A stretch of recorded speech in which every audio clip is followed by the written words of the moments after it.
Hello students. पाठ 13 विज्ञान, virus और विनाश। पिछले वीडियो में हमने पढ़ा कि मनुष्य ने आज कई सारे आविष्कार किए हैं। विज्ञान ने मनुष्य के जीवन को जितना आसान बनाया है, वहीं दूसरी तरफ छोटी सी लापरवाही मनुष्य को विनाश की ओर भी ले जा सकती है, यह हमने जाना। साथ ही हमने यह भी पढ़ा कि आज मनुष्य अपनी सभी जानकारियां, चाहे वह वित्तीय हो चाहे निजी हो, उसे केवल डिजिटल फॉर्म में ही रखना चाहता है। परंतु आज डिजिटल फॉर्म में रखते हुए साथ ही एक समस्या भी उत्पन्न हो गई है, वह है वायरस।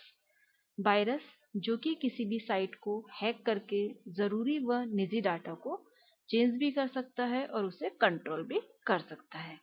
हमने पहला वायरस पढ़ा आई लव यू, देन दूसरा वायरस है माइडूम। माइडूम वायरस 26 जनवरी 2004 को माइडूम नाम के वायरस ने दुनिया में कहर बरपाया। यह कंप्यूटर में एक अटैचमेंट की तरह डाउनलोड हो जाता था, जिसमें लिखा होता था एनडी, क्षमा करना, मैं अपना काम कर रहा हूँ।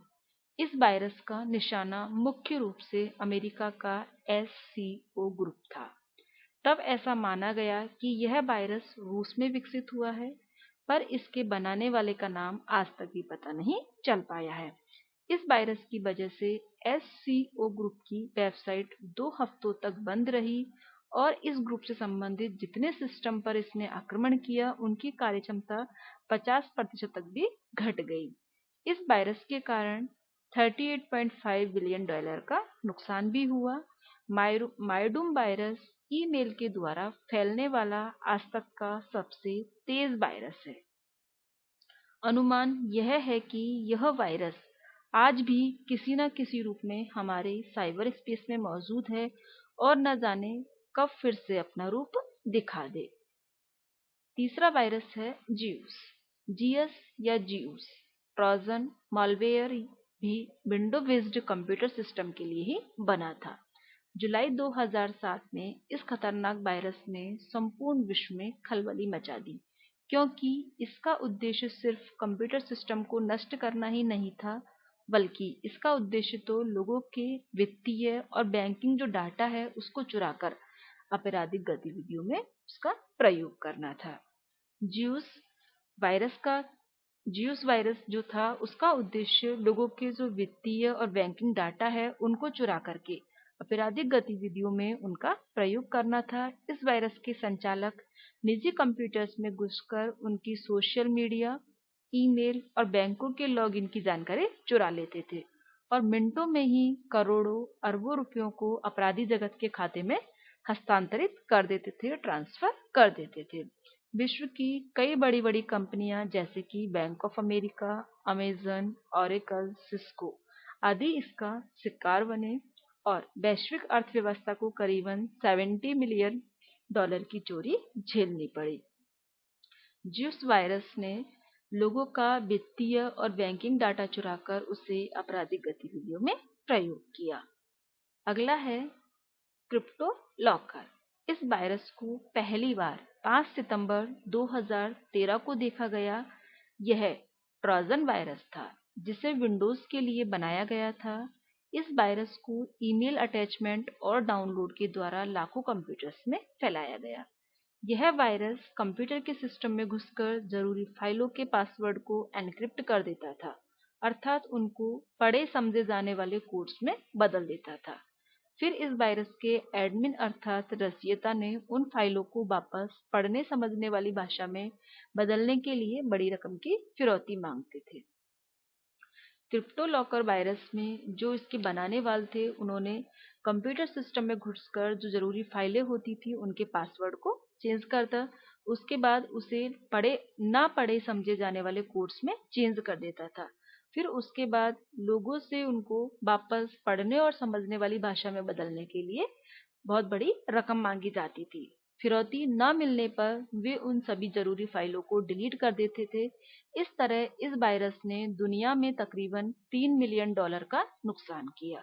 इस वायरस को हटाने के लिए ऑपरेशन टोबार ने भी दुनिया को लाखों डॉलर की चपत लगाई।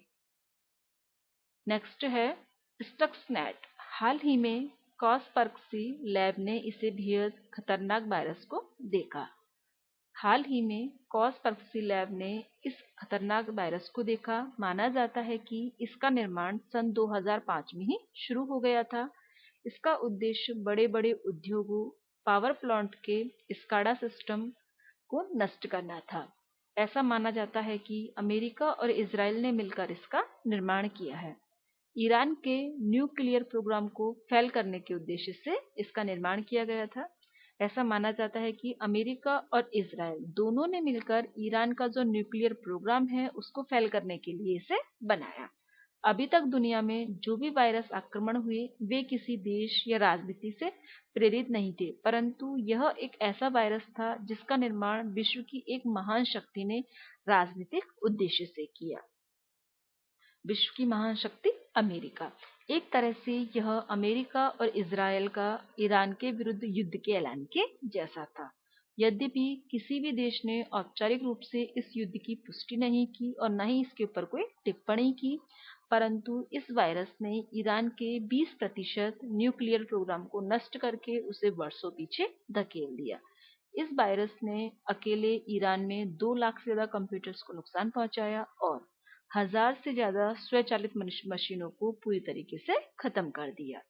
आज भी बहुत से स्टक्सनेट जैसे वायरस विश्व के साइबर जगत में घूम रहे हैं, जिनका उद्देश्य शायद स्टक्सनेट से भिन्न हो, परंतु उनका एकमात्र उद्देश्य विश्व की अर्थव्यवस्था को नुकसान पहुंचाना ही है।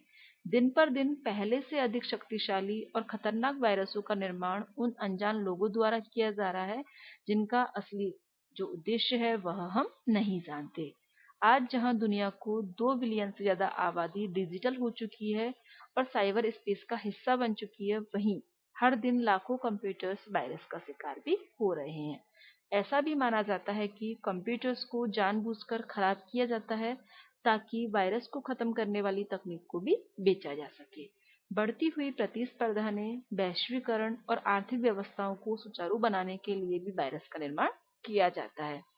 हम सबको सावधान रहने की जरूरत है। विज्ञान ने वायरस को जन्म दिया है और हमें इसे पूरी मानव जाति का विनाशक बनने से रोकना है। इस पाठ के लेखक हैं आयुष कुमार जैन। अब हम इस पाठ को माइंड मैप के द्वारा समझते हैं। विज्ञान, वायरस और विनाश।